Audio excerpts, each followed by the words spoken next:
하나님 말씀 우리가 이사야서 오늘 21장부터 25장까지 있는 말씀을 통해서 그래도 너희가 그를 앙망치 아니했다라고 하는 제목으로 오늘 함께 말씀을 나누고 싶습니다. 13장부터 23장까지 계속되고 있는 열방의 심판에 대한 그 경고가 나오는 중에 21장에는 바벨론과 그리고 두마, 즉 에돔이라고 하는 곳과 아라비아에 대한 심판을 경고하고 있는 걸 보게 됩니다. 그렇지만 이 세 나라지만 주된 내용은 해변 광야에 대한 경고라고 나와 있는데, 나라 이름을 밝히지 않았지만 9절에서 함락되었도다 바벨론이여 하므로 바벨론에 대한 심판 경고임을 우리가 보게 됩니다. 이 묵시, 즉 이 예언이 BC 539년 페르시아의 고레스 왕이 2절에서 언급한 엘람과 메대 군사와 함께 바벨론을 함락시킴으로 성취되었다고들 이야기합니다.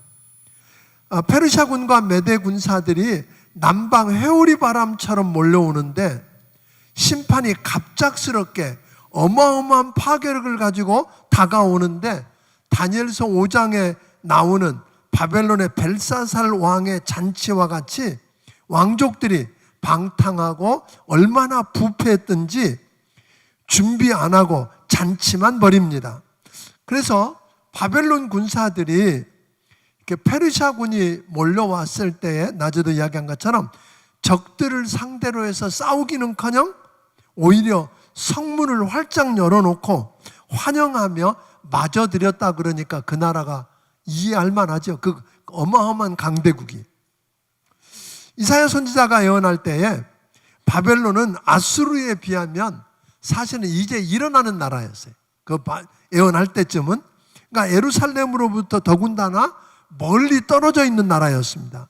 그런데 이 바벨론이 강대국이 되어서 잔인하고 아주 맹수같이 강력했던 아수르, 아람, 북이스라엘, 애굽을 오늘 멸하고 집어삼켰던 이 아수르 제국을 무너뜨리고 정복하지 못했던, 아수르 제국도 무너뜨리고 정복하지 못했던 누구를?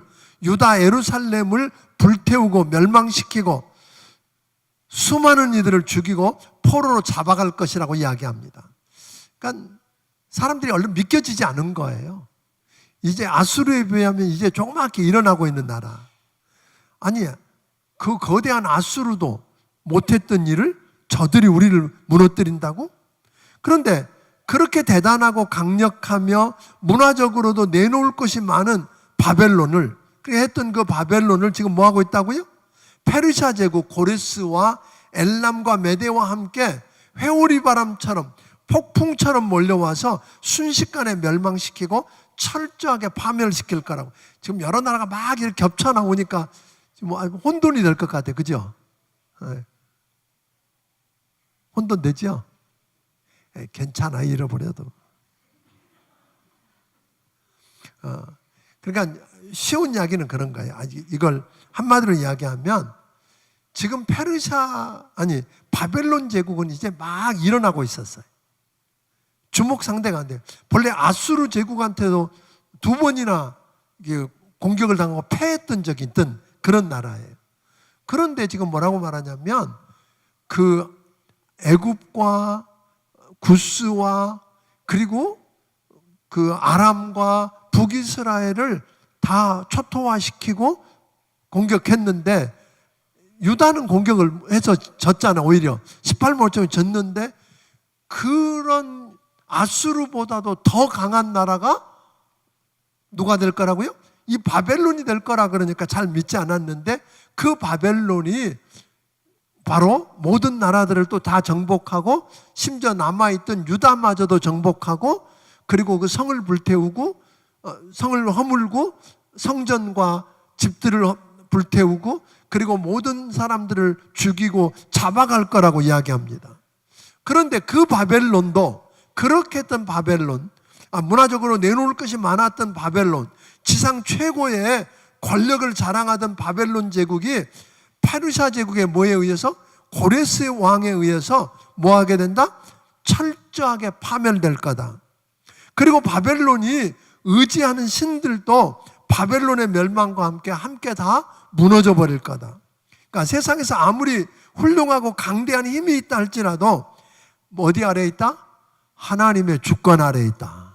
아멘? 하나님 주권 아래에 있다. 그런데 많은 하나님의 백성들마저 아무 도움도 되지 못하고 갑작스럽게 망할 누구를 의지해요? 나중에는 바벨론을 의지하고 그들의 우상에게 도움을 구하고 있다고 이야기합니다. 그러니까 바벨론이 그 악한 아수르를 멸망시키고 예루살렘을 포함해서 온 세상을 불바다로 만든 후에 자기 자신도 허망하게 망하고 만다는 거죠.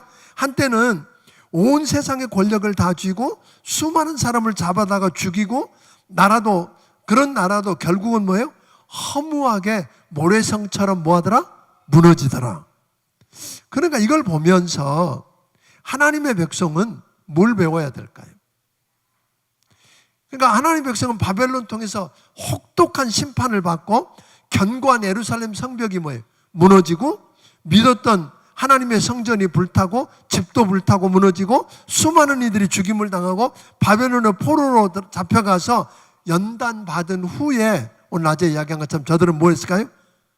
하나님 말씀을 붙들기 시작해요. 하나님 말씀을 듣고 그 말씀을 붙들고 그대로 살아보려고 몸부림을 치고 그들 위해 부흥이 임하니까 어떤 일이 일어났을까요? 놀라운 일이 일어나요.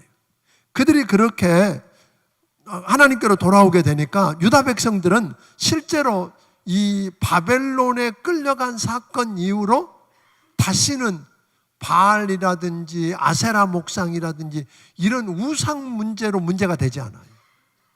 그러니까 그때 뭐예요?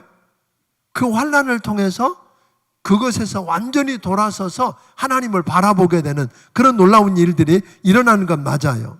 그런데 여기서 하나 볼 수 있는 것은 유다 백성들은 하나님께서 몽둥이로 사용했던 바벨론이 망하기 전까지만 해도 절대로 하나님을 따르지 않았던 거예요. 바벨론에 망하기 전까지만 해도 하나님 말씀을 귓등에 안 들렸어요. 따르지 않았어요. 우상을 끊지 못해서 늘 세상에 질질 끌려다녔어요. 그렇지만 모든 걸 완전히 잃고 망한 다음에 하나님 말씀을 붙잡고 부흥이 일어났다고 이야기했어요. 근데 한번 생각해 보세요. 만약에 유다 백성이 바벨론이 일어나기 전에 스스로 우상을 버리고 하나님께로 돌아와서 하나님 말씀을 붙들고 말씀대로 살려고 했더라면 바벨론은 어떻게 됐을까요? 어떻게 됐을까요? 바벨론은 하나님의 손을 붙들린 몽둥이 역할을 할 필요 있었어요? 없었어요? 없었지요.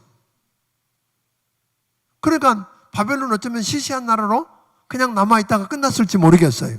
당연히 유다 백성들은 뭐 하지도 않았죠? 성벽이 무너지고 성전이 불타고 집이 불타고 죽고 포로로 끌려가는 일이 있었을까요? 없었을까요? 없었죠. 자, 그걸 보면서 우리가 하나님 말씀을 듣고 회개하고 돌이키면 무슨 일이 일어난다고요? 부흥이 일어난다. 엄청난 하나님의 능력이 내 능력이 되고 그러다 보면 수십만 명이 죽는 전쟁을 막을 수도 있다는 거예요. 그러니까 여러분 우리가 한번 생각해 봐야 돼요. 하나님이 북한이나 중국이나 일본이나 또는 미국을 몽둥이 삼아서 우리를 치고 심판해서 돌이키기 전에 우리가 뭐 하면 좋을까요? 그런 일이 일어나기 전에 뭐 하면 좋아요? 하나님 말씀을 붙들고 회개하고 돌이키고 하면 말씀대로 살아보겠다고 몸부림을 치면 전쟁도 막을 수 있다 이 말이에요. 아멘? 전쟁도 막을 수 있다는 거예요. 그러니까 지금은 부흥이 일어나야 될 때입니다. 지금 부흥이 일어나야 될 때. 요즘 정부에서 하는 여러 가지 일들, 마음에 안 드는 일들이 많잖아요. 무슨 동성애 문제라든지. 아니 어떻게 퀴어 축제 같은 것들을 도시마다 열게 하려고 하는지 이해할 수가 없잖아요. 여러분 퀴어 축제 보셨어요? 동성애자들이 옷도 제대로 안 입고 이상하게 하고 다니면서 그거를 온 도성을 돌아다니면서 행진하는 걸 그만해야 돼. 이게 말 더 하면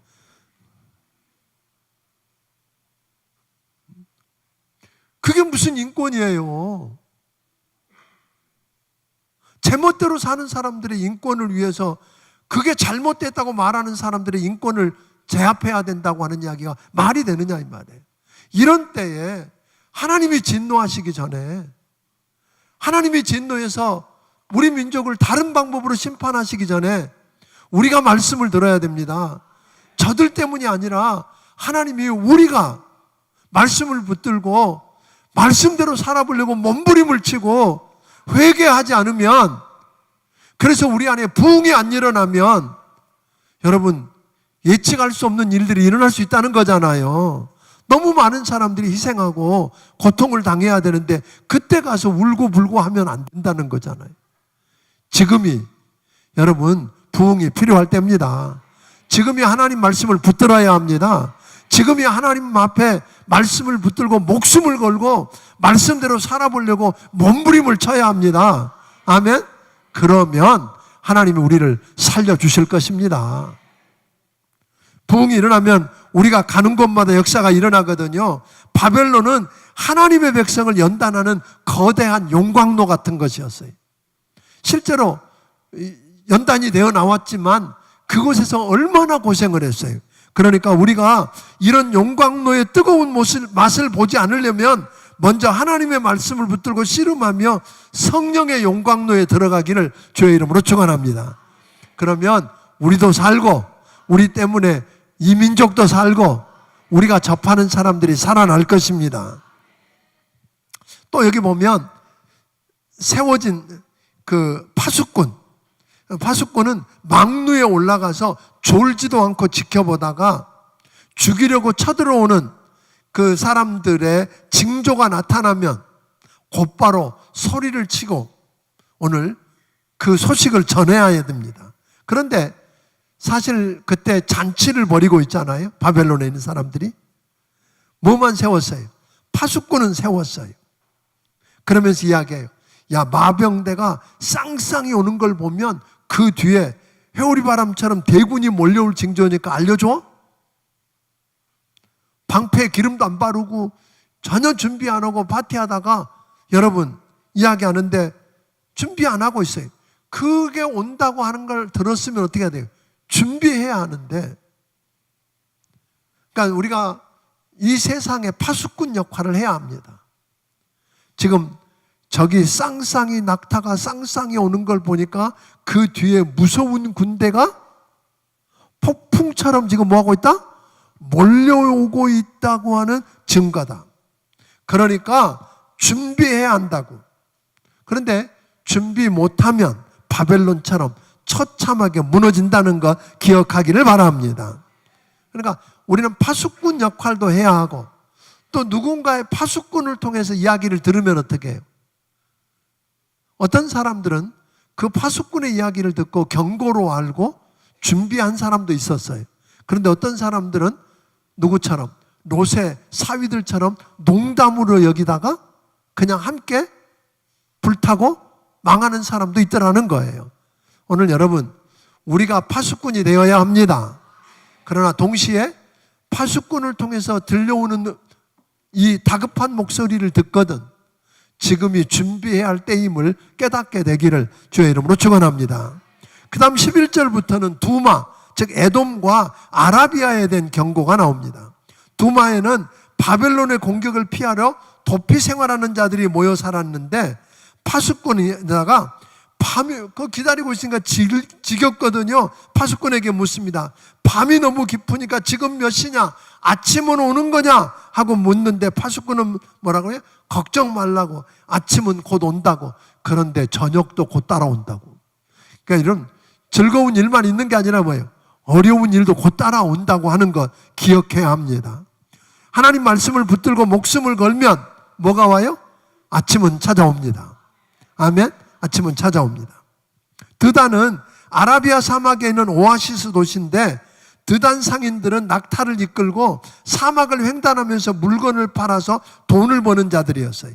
어떻게 해서라도 돈만 벌면 된다는 장사하는 상인들에게 정신 차리고 하나님 앞에 합당한 사람이 되라고 지금 경고하고 있는 것입니다. 아라비아 사막에 있는 게다라 용사들에게 1년 내에 망할 것이고 다 죽게 될 거라고 합니다. 하나님의 계획 속에 바벨론과 두마와 아라비아가 다 심판받고 멸망할 것을 예언하셨습니다. 그러나 유다 백성이 지금 우상을 막아내거나 하나님 앞에 나와서 회개하고 하나님의 말씀을 듣고 하나님의 말씀을 붙들고 목숨을 걸고 지키면 하나님은 얼마든지 이 심판의 줄거리를 바꾸실 수 있다 없다? 있다. 그런 거예요. 여러분, 미래에 일어날 이야기를 여러분에게 들려주면 여러분 좋을까요? 안 좋을까요? 장래에 일어날 일을 다 알면 좋을까요? 안 좋을까요?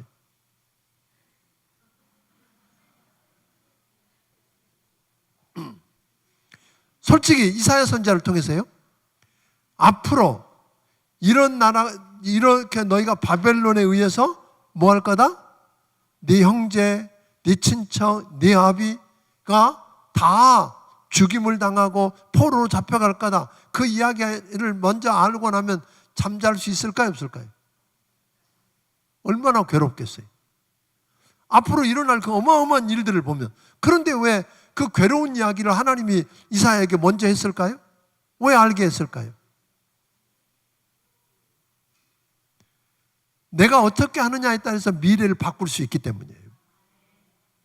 내가 지금이라도 그 이야기를 듣고 지금이라도 온 백성이 하나님의 말씀을 붙잡고 목숨을 걸고 말씀대로 살아보려고 회개하고 주께로 돌아오면, 우상을 버리고 주께로 돌아오면 하나님이 심판하시겠다고 하는 이야기 줄거리를 바꿀 수 있다 없다? 바꿀 수 있다는 거예요. 그래서 미래를 알려주시는 거예요. 그러니까 미래를 아는 게 중요한 게 아니에요. 알고 놀래고, 그렇지, 어디가 택지 개발될 때 알면 가서 돈 주고 살려고 빚내서라도 그런 거야 아니에요. 내가 미래에 일어날 일들을 미리 안다는 말은 오늘 내가 그 말씀 때문에 깨어서 어떻게 사느냐에 따라서 미래의 줄거리를, 이야기 줄거리를 바꿀 수 있다 없다? 있다. 이게 중요한 이야기예요. 이게. 자, 22장.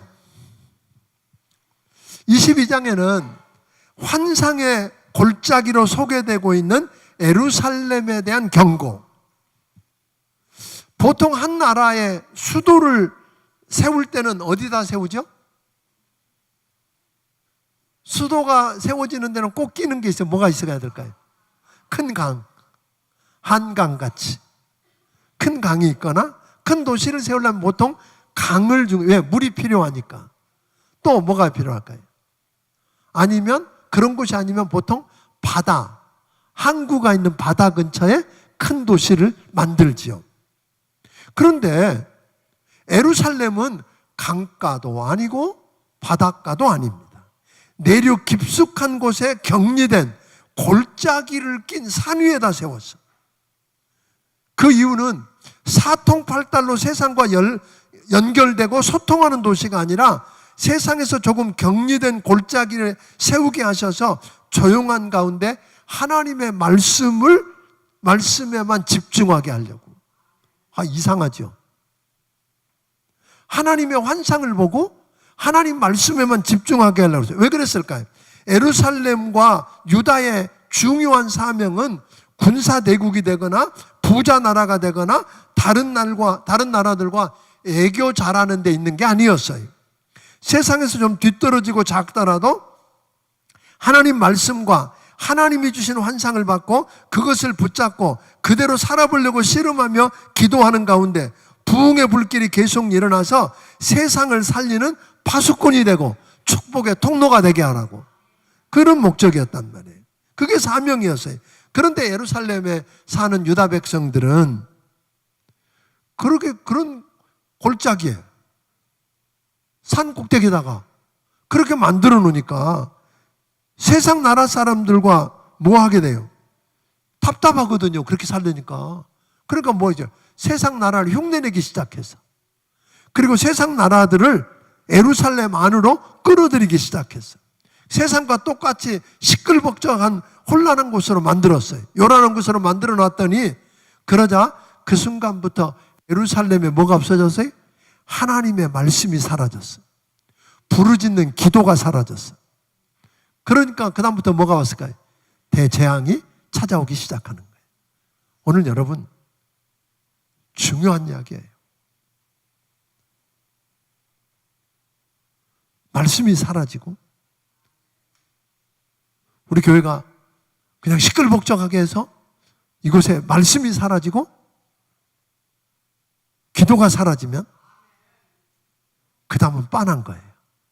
세상 흉내내고 아무리 뭐가 요란하고 잘 돼가는 것 같아도 그건 성공 아니에요.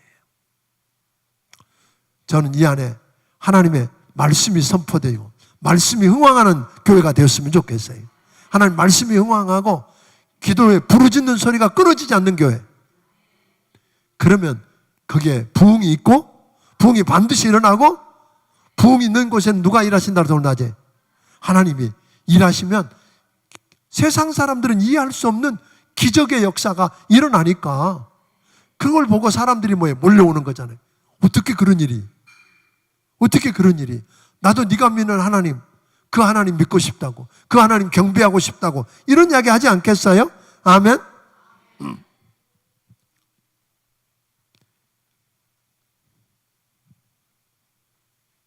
그러니까 근데 예루살렘의 유다 사람들은 뭘 하기 시작했어요?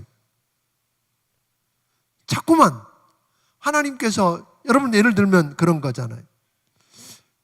701년에 BC 701년에 늘 이야기하는 거잖아요. 요즘 아수르 군대가 쳐들어왔어요. 다 이미 큰 나라들 다 집어먹었어. 유다가 남았어. 그것도 유다 중에 예루살렘 성 하나 남았는데 18만 5천 명이 에워쌌어. 충분히 가만히 지키고 있으면 그 안에서 다 죽을 판이에요. 다 망한다고 생각해서 끝났다 유다도. 그런데 다 끝났다고는 유다가 끝난 게 아니라 죽이려고 하던 18만 5천 명이 하룻밤에 송장이 됐어. 누가 하셨어요? 하나님이 하셨어. 그럼 누구를 드러내야 돼요? 히스기야 왕 그때부터 누구를 드러내? 사람들이 다 궁금해서 막 사신을 보냈어. 어떻게 그런 일이 있어?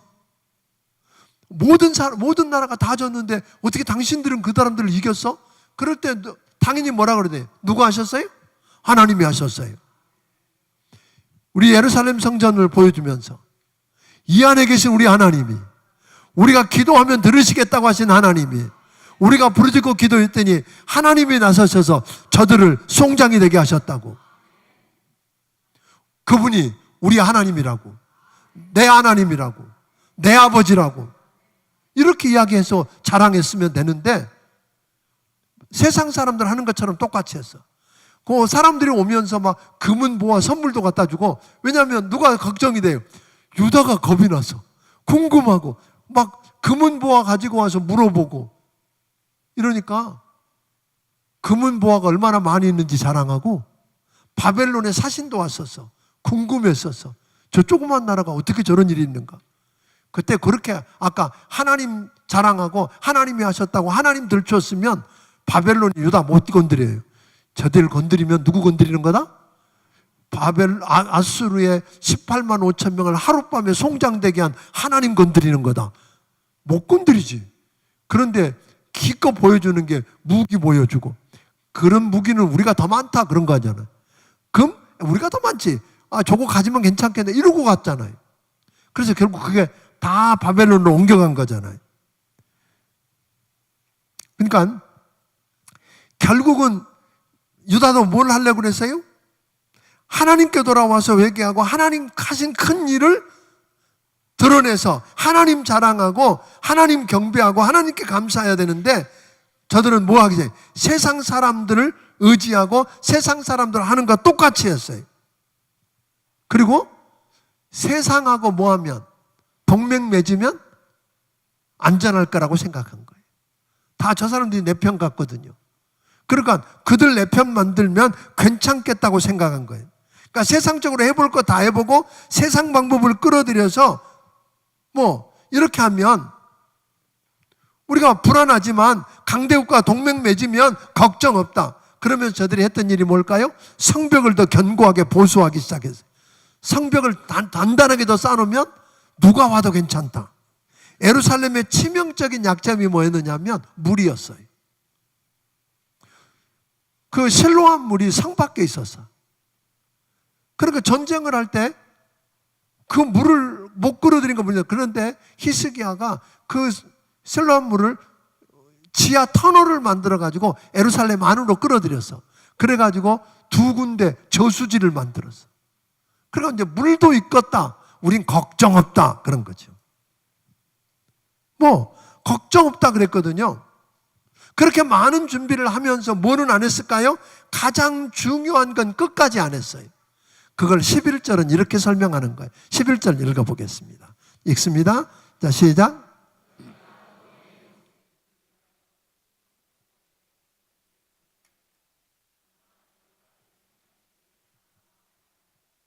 이 일을 옛적부터 경영하신 이를 공경하지 아니하였느니라. 이게 기가 막힌 이야기예요. 다른 준비는 다 하면서 뭐는 안 쳐다봤어요? 그들을 아수르 군대에서 건져주신 하나님, 그들을 구원하신 하나님, 그들의 반석이신 하나님, 그 하나님은 안 찾았어. 하나님이 섭섭해하셨어. 근데 이게 우리 모습 아닐는지 모르겠어요. 솔직히 말하면 일들이 많아. 급한 일들이 많은데 이것도 하고 저것도 하고 다 쫓아다니며 분주하는데 누구는 안 찾아요? 우리를 구원하신 하나님, 우리의 반석 되신 하나님은 기억도 안 해. 그 하나님을 의지하지도 않아. 그 하나님 뭐라 그래? 잘해봐라? 그런 거잖아요. 해봐라?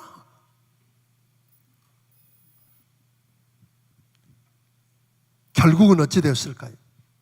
우리를 위경에서 건져내신 구원하신 하나님, 반석이신 하나님을 바라보고 의지하면서 경배하지 않았어요. 예루살렘 사람들은 결국에 어떻게 됐어요?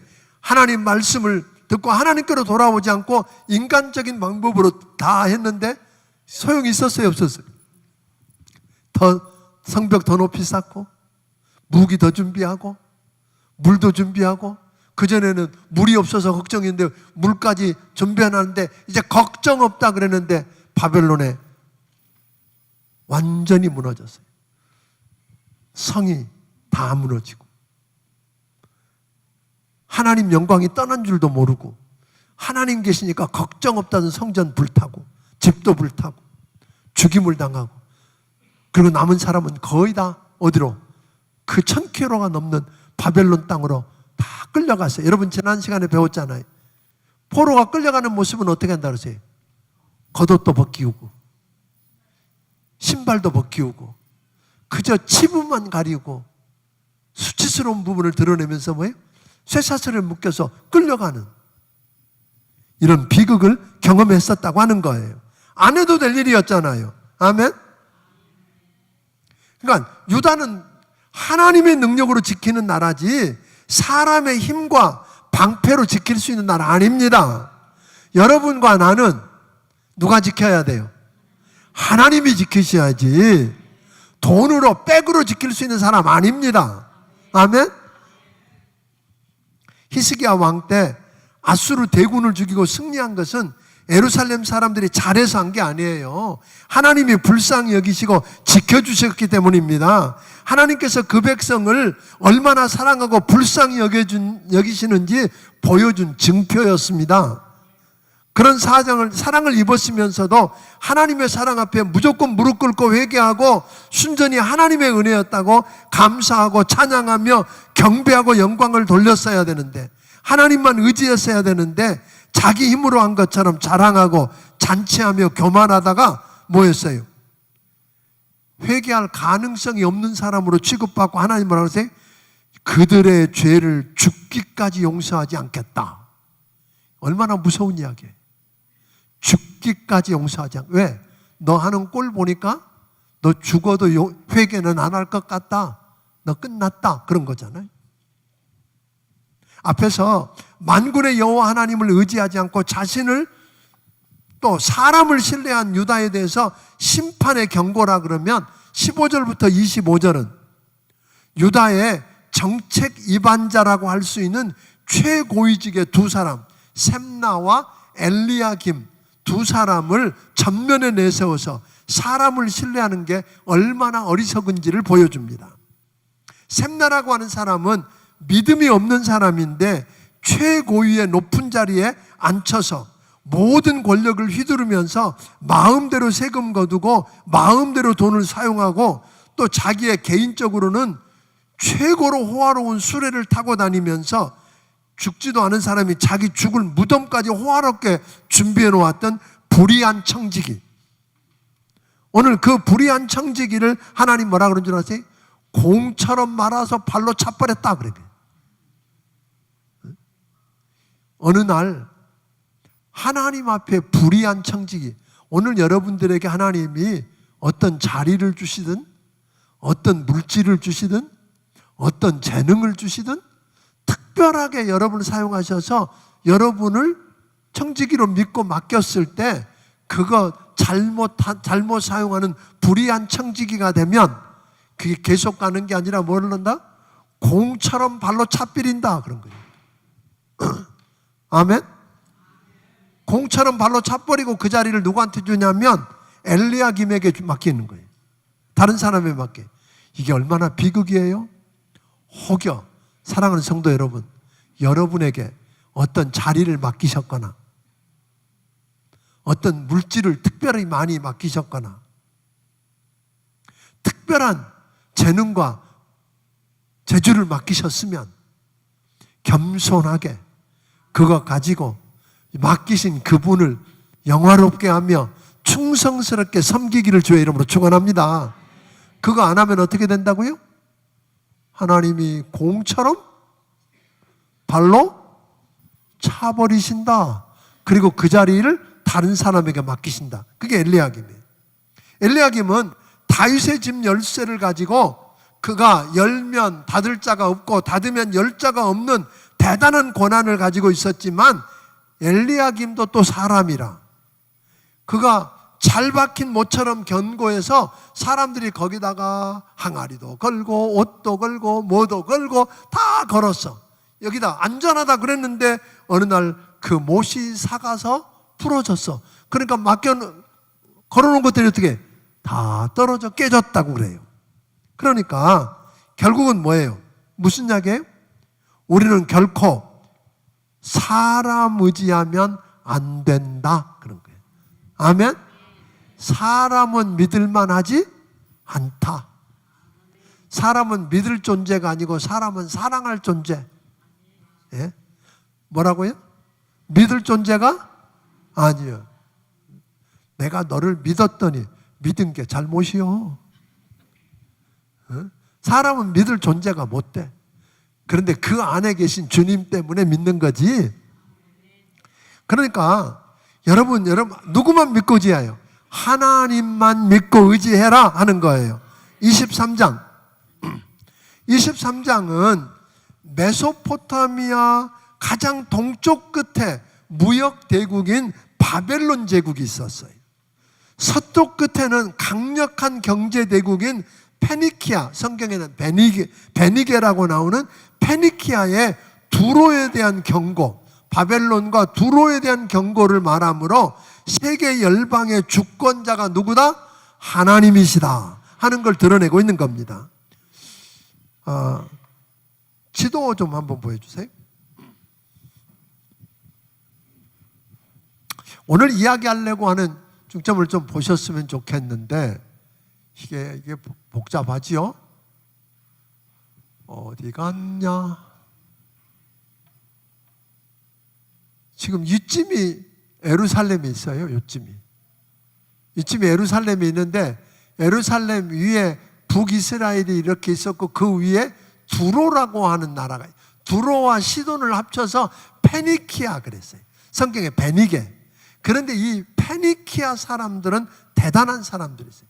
사실 요즘 쓰고 있는 알파벳이 맨 처음 나온 나라가 여기래요. 시작이. 그런데 이 사람들은 페니키아는 이 지중해 연안이 본래 겨울이 되면 파도가 심하고 풍랑이 심해서 항해 자체를 잘못. 여러분이 알잖아요. 바울이 그 유라굴로 광풍을 만났던 거 기억나죠?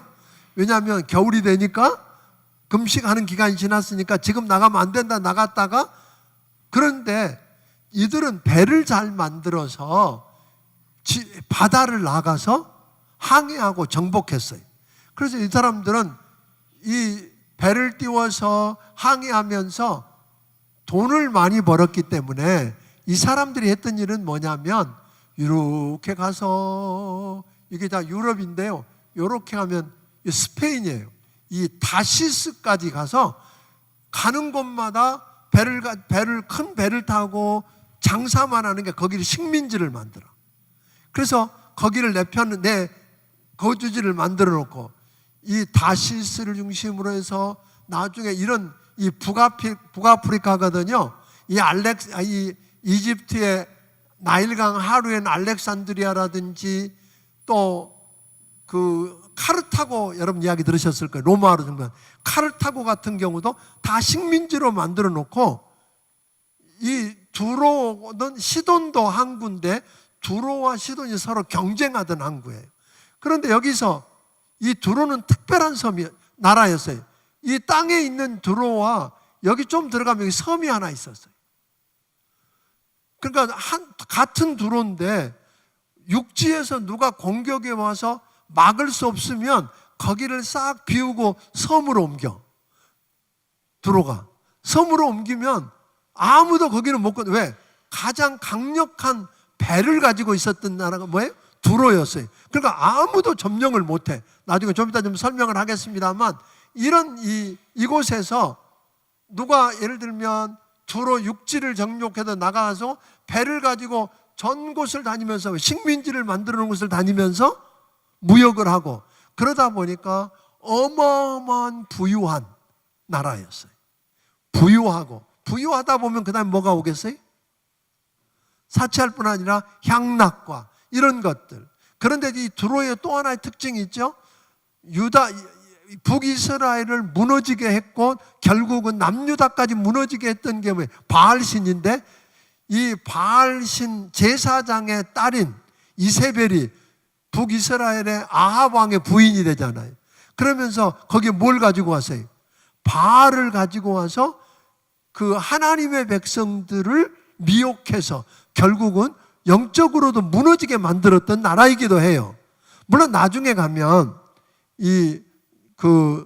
다윗 왕 때 두로의 히람 왕은 다윗을 너무너무 사랑하고 좋아했어. 그래서 그 아들 솔로몬이 성전을 지으려고 그럴 때에 백향목을 대주면서 짓게 했던 그런 역할도 했던 곳이기도 합니다만, 이런 이 두로와 시돈을 하나님께서 뭐 하시겠다고요? 그런 대단한 나라를 뭐 하시겠다? 무너뜨리겠다 하고 이야기하시는 거예요. 절대로 무너질 수 없을 것 같았던 강력한 나라인데 뭐 했다고요? 갑작스럽게 오늘 4절에 보면 두로는 시돈과 함께 패망할 거다. 갑작스럽게 절대로 당할 수 없었던 두로가 부와 쾌락으로 오늘 점철 꾸며진 희락성인 그곳이 완전히 망하고 패망을 하는데, 패망하고 나니까 문제가 생겼어. 두로가 패망을 하니까 다시스가 울어. 통곡을 해. 다시스, 카르타고, 북아프리카에 있는 나라들, 이집트에 있는 나라들의 배가 지금 물건을 싣고 어디로 와요? 두로로 오는데 갈 곳이 없어졌어. 이게 또 문제가 생겼어. 이제 그 배들이 없어지니까 이집트에는 뭐가 많았을까요? 그 당시에는 밀 생산의 중심이었어요. 식량. 그걸로 돈을 벌었는데 밀은 있는데 그걸 실어 보낼 배가 없어. 또 그렇게 되니까 그 밀을 먹고 살아야 될 나라들이 또 뭐예요? 굶어 죽게 생겼어. 그래서 온 전체가 혼돈을 겪게 되는 그런 이야기들을 우리가 보게 됩니다. 실제로 보니까 BC 701년에 아수르 사네립이 두로를 침략해요. BC 681년부터 678년까지 아수르 에살하돈이 침략을 하고, 585년부터 573년까지 바벨론의 느부갓네살 왕이 침략을 하고, BC 343년에 페르시아의 아하수르의 왕이 침략을 해보았지만 육지만 점령하고 온전히 두로를 패망시킨 나라는 하나도 없었어. 그러니까 아까 안 무너진다니까요. 왜? 여기가 무너지면 어디로 가요? 거기 있는 거 싹 비우고 섬으로 가버려.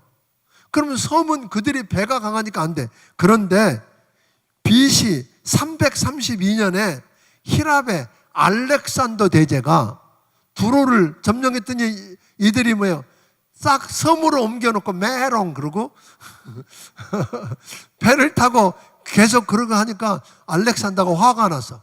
그래서 이쪽에 있는 두로를 완전히 패망시켜서 거기서 나오는 자료들을 가지고 섬으로 연결하는 뚝을 쌓았어. 알렉산더 독하지요. 그리고 육지처럼 그 섬에 있는 두로까지 해서 결국 두로가 완전히 함락돼요.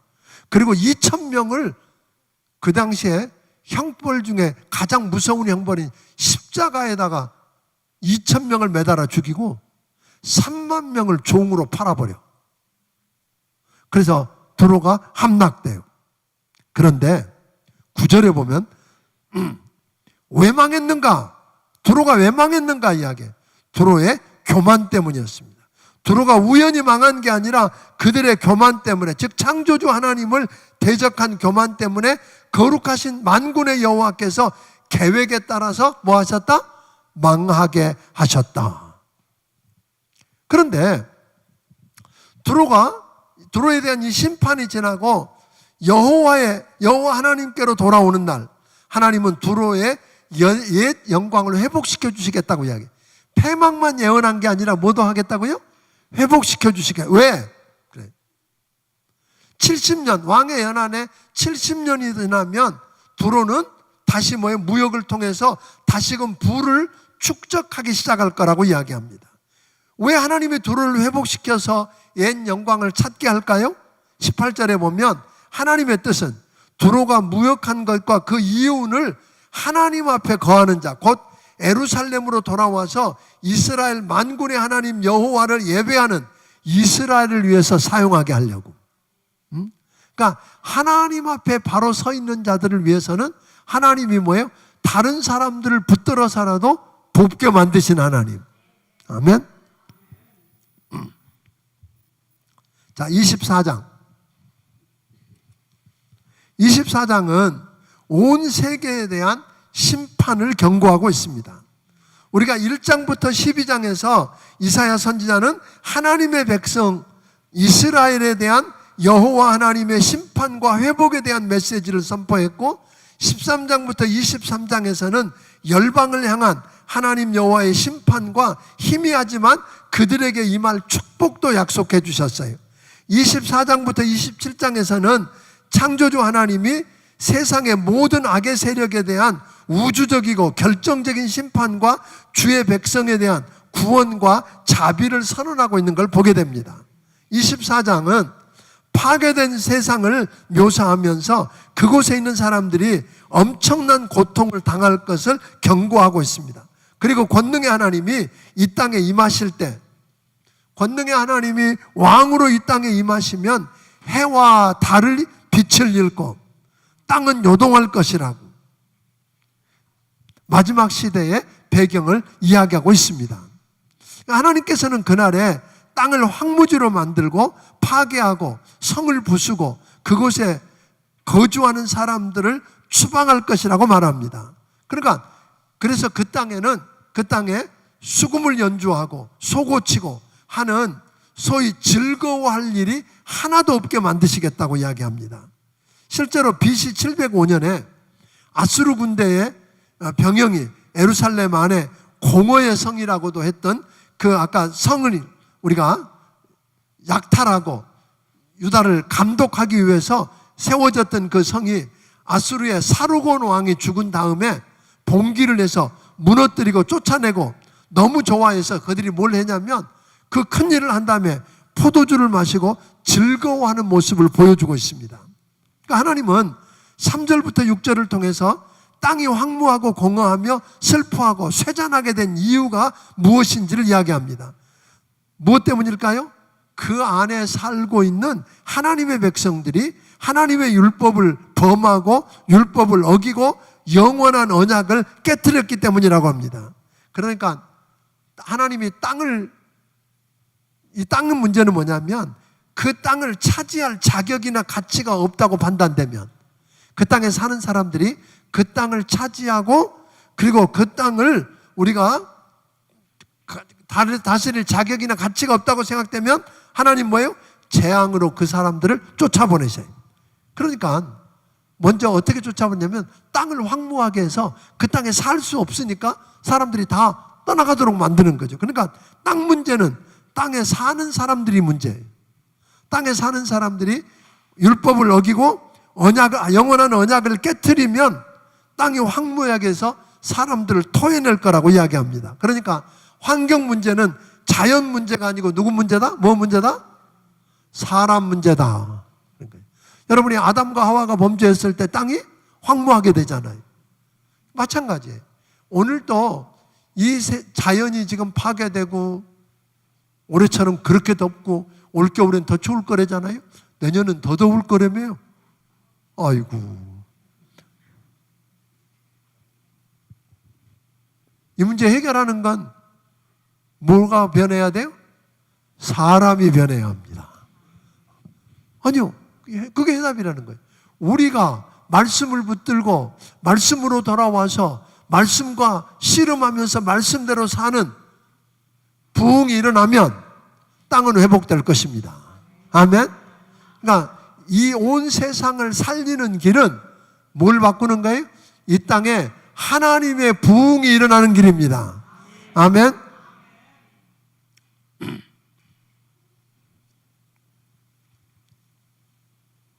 되게 많네.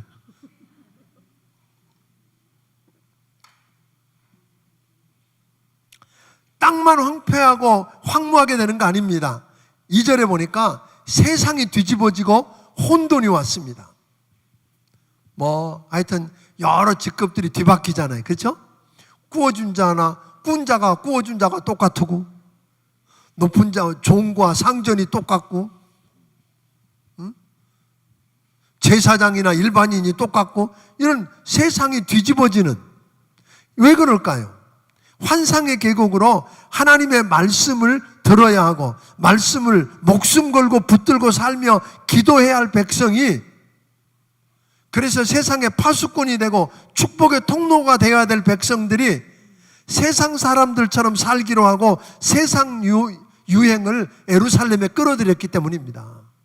그러니까 여러분 예수 믿는 사람들이요 말씀 붙들고 살아야 되는데 그렇게 하면 너무 고리타분한 것 같고 너무 무지한 것 같고 그래서 어떻게 하면 지혜롭게 믿는다고 세상 유행 끌어들이고 세상 사람 흉내내면 그게 그때부터 이제 끝나는 겁니다.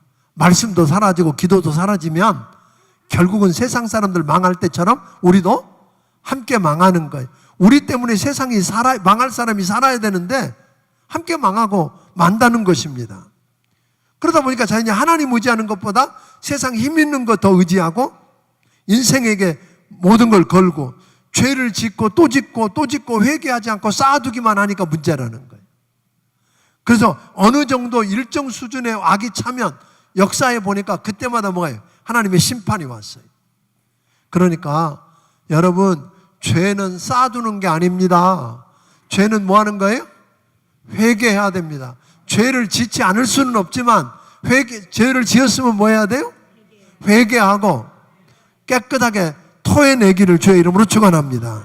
그런데 죄를 안 짓기 위해서 우리는 뭐 해야 돼요? 말씀을 붙들어야 돼요. 말씀을 붙들고 씨름하고 그래서 우리 안에 부흥이 일어나야 돼요. 아멘. 하나님의 백성이 하나님 말씀을 붙들고 목숨 걸고 그대로 살려고 하면 죄악에서 떠나 하나님만 의지하게 되면 나도 살고 나 때문에 나를 위해서 내 주변에 있는 세상 사람도 뭐예요? 살리는 기적을 경험할 것입니다. 오늘 낮에 이야기했던 것처럼 그게 기적이죠. 이스라엘 백성은 세상과 손잡으려고 하나님의 율법을 버렸는데 그 결과 율법만 버린 게 아니라 뭐도 버렸어요? 하나님도 버린 게 됩니다. 자기들은 하나님은 안 버렸다고 그러는데 율법을 버리는 순간 뭐도 버렸어요? 우리가 나 하나님 믿는다 그러면서 말씀을 버리면 결국 누구도 버려져요? 하나님도 버린 것으로 됩니다. 우리가 죽을 각오를 하고 하나님 말씀을 붙들고 말씀대로 살아보려고 하면 살 길이 있습니다. 살 길이 있습니다. 아멘. 정말로 살 길이 있습니다.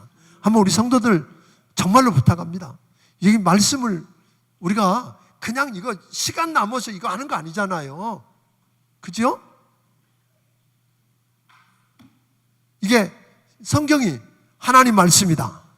하나님 말씀이기 때문에 그대로 하면 여러분 말씀대로 살면 그대로 된다. 그래서 씨름해보면 뒤처진 것 같고 유행에 처진 것 같고 사람들에게 물론 왕따도 당하고 손해도 보고 어려울 겁니다. 그런데 계속 견디면 여러분 때가 되면 하나님이 부흥을 일으킬 것입니다. 그래서 하나님이 오셔서 하나님만 하실 수 있는 놀라운 기적을 여러분에게 나타내 주실 것을 믿습니다.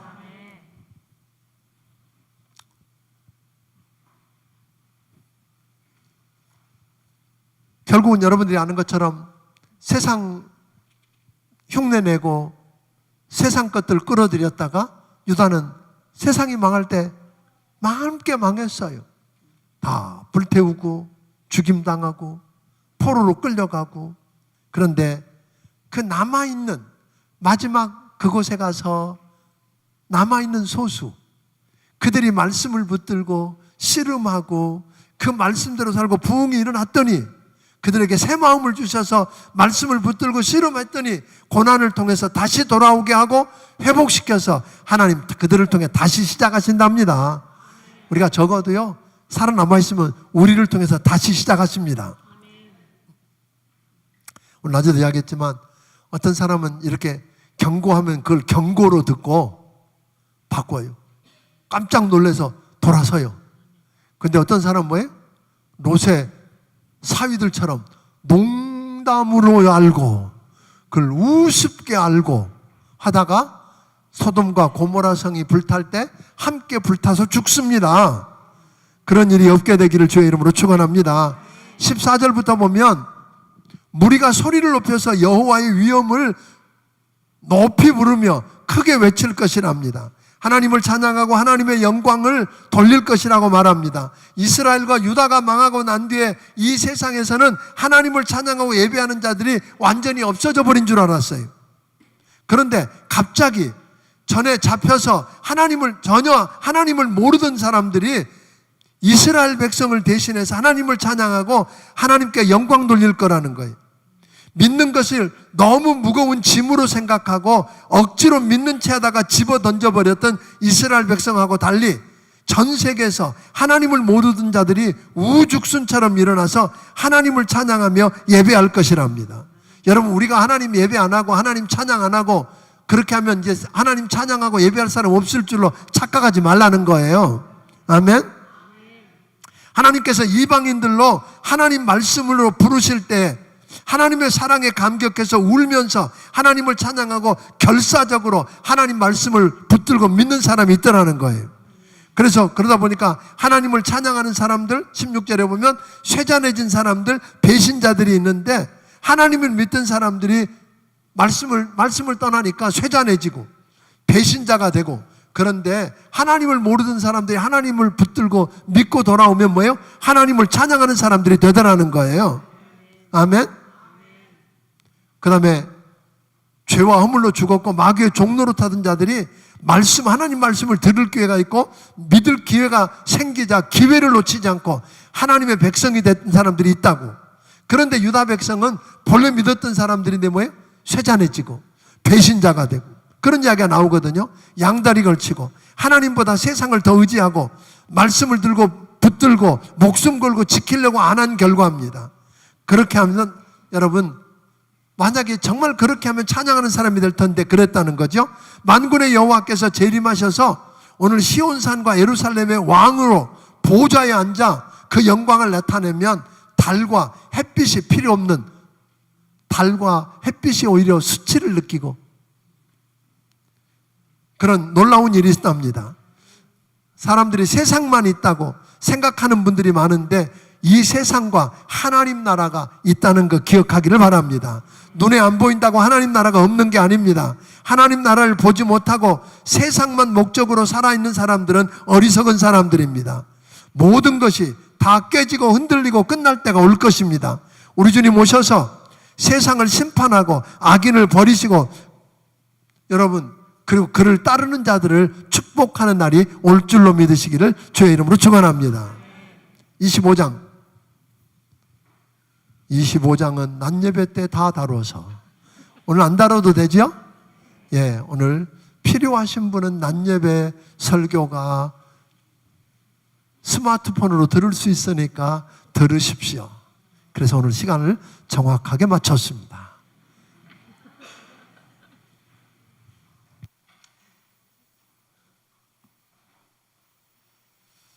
우리 교단 총회 위해서 여러분 기도해 주세요. 교단 총회 위해서 기도해 주시고 저는 오늘 예배가 마쳐지고 나면 갔다가 목요일 날 돌아오게 될 텐데요. 기도해 주시면 고맙겠습니다. 좋은 사람이 총회장 됐으면 좋겠어요.